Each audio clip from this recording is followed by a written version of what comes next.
तहरीक इंसाफ के रहनुमा सलमान अकरम राजा ने दावा किया है कि जनरल फैज हमीद के साथ बानी पीटीआई को जोड़ने की कोशिश की जा रही है।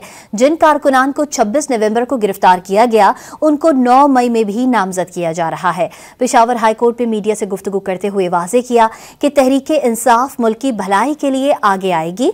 इस वक्त कानूनी निज़ाम को सियासी मकासद के लिए इस्तेमाल किया जा रहा है। दावा किया कि 2-2.5 साल के दौरान मुल्क में जो कुछ हुआ वो नाजायज है।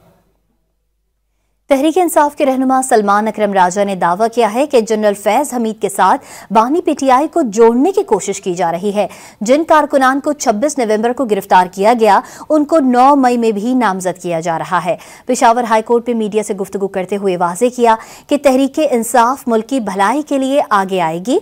इस वक्त कानूनी निज़ाम को सियासी मकासद के लिए इस्तेमाल किया जा रहा है। दावा किया कि 2-2.5 साल के दौरान मुल्क में जो कुछ हुआ वो नाजायज है।